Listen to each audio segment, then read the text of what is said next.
ಈಗಾಗಲೇ ತಮಗೆ ಗೊತ್ತಿದ್ದಾಗೆ ಸುಪ್ರೀಂ ಕೋರ್ಟ್ನಲ್ಲಿ ಮೇಕೆದಾಟು ಬಗ್ಗೆ ನಮ್ಮ ಪರವಾಗಿ ತೀರ್ಮಾನ ಕೊಟ್ಟಿದ್ದಾರೆ.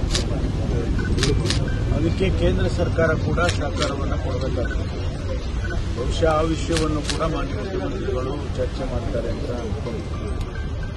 ಜೊತೆಗೆ ಇತ್ತೀಚೆಗೆ ತಮಗೆ ಗೊತ್ತಾದಾಗೆ ಕಬ್ಬು ಬೆಲೆ ತೀರ್ಮಾನ ಮಾಡತಕ್ಕಂಥದ್ದು ಕೇಂದ್ರ ಸರ್ಕಾರ. ಅವರು 25-26ಕ್ಕೆ ಈಗಾಗಲೇ ತೀರ್ಮಾನ ಮಾಡಿದ್ದಾರೆ.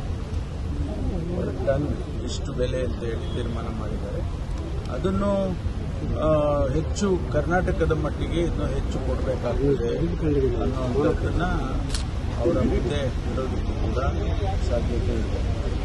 ಮತ್ತು ನಮಗೆ ಎತ್ತಿನೊಳೆ ಆಗಿರ್ಬೋದು ಅಥವಾ ನಮ್ಮ ಹೇಮಾವತಿ ಆಗಿರ್ಬೋದು, ಅಪ್ಪರ್ ಕೃಷ್ಣದು ಆಲ್ಮಟ್ಟಿ ಡ್ಯಾಮ್ದು ರೈಸ್ ಮಾಡ್ತಕ್ಕಂಥದ್ದಾಗಿರ್ಬೋದು, ಈ ವಿಷಯಗಳನ್ನು ಕೂಡ ಚರ್ಚೆ ಮಾಡ್ತಾರೆ ಅಂತ ಹೇಳಿ ನಾನು ಅಂದ್ಕೊಳ್ತೇನೆ. ಯಾಕೆಂದರೆ ಬಹಳ ಮುಖ್ಯವಾಗಿರ್ತಕ್ಕಂಥದ್ದು ನೀರಾವರಿ ಯೋಜನೆ. ಕೇಂದ್ರ ಅವರ ಪಾಲು ಕೂಡ ಇರುವಂಥದ್ದು. ಹಾಗಾಗಿ ಅವುಗಳನ್ನು ಚರ್ಚೆ ಮಾಡ್ತಾರೆ. ಮತ್ತು ನಮಗೆ ಬೇರೆ ಬೇರೆ ವಿಷಯದಲ್ಲಿ ವಿಶೇಷವಾಗಿ ನಮಗೆ ನಾವೇನು GST ಕಟ್ತಾ ಇದ್ದೇವೆ, GST ಇಡೀ ದೇಶದಲ್ಲಿ ನಾವು 2ನೇ ಸ್ಥಾನದಲ್ಲಿ GST ಕಟ್ಟೋದ್ರಲ್ಲಿ. ಆದರೆ ನಮಗೆ ಬರ್ತಕ್ಕಂಥದ್ದು ಆ GSTಯಲ್ಲಿ ಬರುವಂಥ ಪಾಲು ನಮಗೆ ಹೆಚ್ಚು ಬರ್ತಾ ಇಲ್ಲ. ನಾವು ನಿರೀಕ್ಷಿಸಿದಷ್ಟು ಬರ್ತಾ ಇಲ್ಲ. ಬಹುಶಃ ಅದನ್ನು ಕೂಡ ಚರ್ಚೆ ಮಾಡ್ತಾರೆ ಅಂತ ಅಂದ್ಕೊಳ್ತೇನೆ. ರಾಜ್ಯದ ಹಿತದೃಷ್ಟಿಯಿಂದ ಇವೆಲ್ಲ ಚರ್ಚೆ ಮಾಡ್ತಾರೆ. ನಿನ್ನೆಯವರು 4 ಜನ ಬಿಡುಗಡೆ ಮಾಡಿದ್ದಾರೆ. ಸೋಷಿಯಲ್ ಮೀಡಿಯಾಗಳಲ್ಲಿ ಪರವಾಗಿ ಚರ್ಚೆ ಆಗ್ತಾ ಇದೆ. ಚುನಾವಣೆ ಸಮಯದಲ್ಲಿ ಬ್ಲಾಸ್ಟ್ ಆಗಿತ್ತು. ಈಗ 4 ಸಾಕ್ಷಿ ಇಲ್ಲ ಅಂತ ಬಿಡುಗಡೆ ಮಾಡಿದ್ದಾರೆ ಅಂತ ಚರ್ಚೆ. ಇದು ಕೇಂದ್ರದಲ್ಲಿ ಏಜೆನ್ಸಿಗಳು, ವಿಧವಾದ ಏಜೆನ್ಸಿಗಳಿವೆ. NIA ಇದೆ, IB ಇದೆ, ರಾಯ್ ಇದೆ.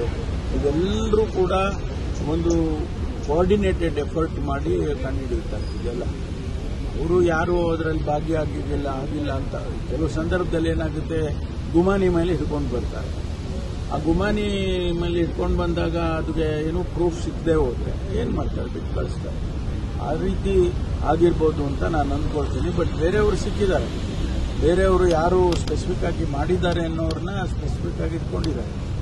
ಅದು ಮುಂದೆ ಅದು ಎಲ್ಲಿಗೆ ಹೋಗುತ್ತೆ, ಲಿಂಕ್ ಎಲ್ಲೆಲ್ಲಿಗೂ ಬೆಳೆದಿದೆ, ಯಾರು ಇದರಿಂದ ಇದ್ದಾರೆ, ಅದು ಇಂತಹ ವೈಟ್ ಕಾಲರ್ಡ್ ಕ್ರಿಮಿನಲ್ಸ್ ಇವರೆಲ್ಲ ಯಾರು ಡಾಕ್ಟರ್ಸ್ಗಳೇ ಅವರೇ ಮಾಡ್ತಾರೆ ಅಂತಂದರೆ ಯಾವ ರೀತಿ ಇದು ನಡೆದಿದೆ. ಮತ್ತು ಇನ್ನೂ ಎಲ್ಲಿಗೆ ನನಗೆ ಮೇಲ್ನೋಟಕ್ಕೆ ಮಾಹಿತಿಗಳು ಮಾಧ್ಯಮದಲ್ಲಿ ನೋಡಿದ್ದು ಬೇರೆ ಬೇರೆ ರಾಜ್ಯದಲ್ಲೂ ಕೂಡ ಇದನ್ನು ಮಾಡಬೇಕು ಅಂತ ಅವರು ಪ್ಲಾನ್ ಮಾಡಿದ್ರು ಅಂತ ಹೇಳಿ ಮಾಧ್ಯಮದಲ್ಲಿ ಬಂತು. ಆದರೆ ಆ ರೀತಿ ಏನಾದರೂ ಕಂಡು ಬಂದರೆ ಅದು ಮೂಲತಃ ಯಾರು ಅಂತ ಹೇಳಿ ಕಂಡುಹಿಡಿದ್ದಾರೆ. ನಮಗೆ ಬೇರೆ ಖಾತೆ ಬೇಕು, ಗೃಹ ಇಲಾಖೆಯನ್ನು ಅಷ್ಟೊಂದು ಅಭಿವೃದ್ಧಿ ಸ್ಟ್ರಕ್ಚರಲ್ ಅಭಿವೃದ್ಧಿ ಮಾಡಲಿಕ್ಕೆ ಸಾಧ್ಯವಿಲ್ಲ ಅನ್ನುವಂಥ ನಿಟ್ಟಿನಲ್ಲಿ ಕೇಳಿದ್ದಾರೆ ಅನ್ನುವಂಥದ್ದು ರಾಜಕೀಯ ವಲಯದಲ್ಲಿ ಚರ್ಚೆ ಆಗ್ತಾ ಇದೆ. ನಾನೇ ಕೇಳಿರ್ಬೇಕು. ಕೇಳಿದ್ದಾರೆ ಅಂದರೆ ಇನ್ಯಾರು ಚರ್ಚೆ ಆಗ್ತಾ ಇದೆ ಸರ್, ರಾಜಕೀಯ ಪ್ರದೇಶದಲ್ಲಿ ಚರ್ಚೆ ಆಗ್ತಾ ಇದೆ. ಮೊದಲನೇದಾಗಿ ಸಂಪುಟ ಪುನರ್ರಚನೆ ಆಗ್ತದೆ, ಹೌದಾ? ಆಗ ಖಾತೆಗಳ ಬದಲಾವಣೆ ಆಗ್ತವೆ ಅನ್ನೋ ಸಂದರ್ಭ ಬರಬೇಕು. ಬಂದಾಗ ನನಗೇನಾದರೂ ಪೊಲೀಸ್ ಇಲಾಖೆ ಮೇಲೆ ಕೋಪ ಇದ್ದರೆ ಅಥವಾ ಇಷ್ಟ ಇಲ್ಲದೆ ಇದ್ರೆ ಕೇಳಬೇಕು. ಇವ್ಯಾವೂ ನಡೆದಿಲ್ಲ, ಇವ್ಯಾವೂ ನಡೆದಿಲ್ಲ, ಅಭಿವೃದ್ಧಿ ಇವ್ಯಾವುದೂ ನಡೆದಿಲ್ಲ. ಕ್ರಾಂತಿ ಏನಾಗಲ್ಲ. ರಾಮಲಿಂಗೇವರು ಯಾಕೆ ಕ್ರಾಂತಿ ಹೇಳ್ತಾರೆ? ಈ ಕ್ರಾಂತಿ ಹೇಳಿದವರೇ ಗೊತ್ತಿಲ್ಲ. ಬನ್ನಿ ಕ್ರಾಂತಿ ಚಾನ್ಸಸ್ ಇದೆ ಸರ್, ಪುನರ್ರಚನೆ ಆಗುವಂತ ಚಾನ್ಸಸ್ ಗೊತ್ತಿಲ್ಲ.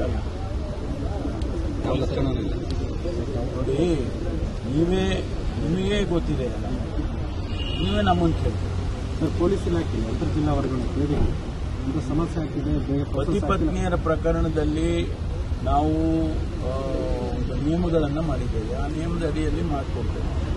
ಆಮೇಲೆ ಮಾನವೀಯತೆಯ ದೃಷ್ಟಿಯಿಂದ ಯಾರಾದರೂ ಹೆಚ್ಚು ವರ್ಷಗಳು ಒಂದು ಜಿಲ್ಲೆಯಲ್ಲಿದ್ದರೆ ಅದಕ್ಕೆ ಕೆಲವು ನಿಯಮಗಳನ್ನು ಮಾಡಿದ್ದೇವೆ. ನಾವು ಆ ನಿಯಮಗಳ ಅಡಿಯಲ್ಲಿ ಕೋರ್ಟ್ ಮಾಡಿಕೊಡ್ತಾರೆ.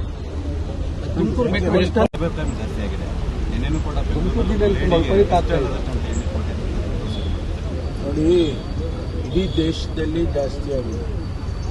ಪ್ರಪಂಚಾದ್ಯಂತ ಈ ಟೆಕ್ನಾಲಜಿನ ಉಪಯೋಗಿಸಿಕೊಂಡು ಬಹಳಷ್ಟು ಅಪರಾಧಗಳು ನಡೀತಾ ಇದೆ. ಇದು ಒಂದು ರೀತಿಯಲ್ಲಿ ಟೆಕ್ನಾಲಜಿ ಅಡ್ವಾಂಟೇಜು ಇದೆ, ಟೆಕ್ನಾಲಜಿ ಡಿಸ್ಅಡ್ವಾಂಟೇಜ್ ಇದೆ. ನಮ್ಮ ದೇಶದಲ್ಲಿ ಸೈಬರ್ ಕ್ರೈಮು ಬಹಳ ಜಾಸ್ತಿ ನಡೀತಾ ಇದೆ, ಎಲ್ಲ ರಾಜ್ಯಗಳಲ್ಲೂ ನಡೀತಾ ಇದೆ. ನಮ್ಮಲ್ಲಿ ಕೂಡ ಈಗಾಗಲೇ 25,000ಕ್ಕೂ ಹೆಚ್ಚು ಸೈಬರ್ ಕ್ರೈಮ್ಗಳು ಒಂದು ವರ್ಷದಲ್ಲಿ ಆಗ್ತಾ ಇದ್ದಾವೆ. ಅದನ್ನು ನಿಯಂತ್ರಣ ಮಾಡೋದಕ್ಕೆ ನಾವು ಬಹಳಷ್ಟು ಪ್ರಯತ್ನ ಮಾಡ್ತಾ ಇದ್ದೀವಿ. ಬಹಳಷ್ಟು ಹಣನೂ ಕೂಡ ಫ್ರೀಸ್ ಮಾಡಿಸಿ, ಅವ್ರ ಅಕೌಂಟ್ ಫ್ರೀಸ್ ಮಾಡಿ ಅವ್ರಿಗೆ ವಾಪಸ್ ಕೊಡ್ತಕ್ಕಂಥ ಪ್ರಯತ್ನ ಕೂಡ ಪೊಲೀಸ್ ಇಲಾಖೆಯಿಂದ ಮಾಡಿದ್ದಾರೆ. ಮೊನ್ನೆ ಒಂದು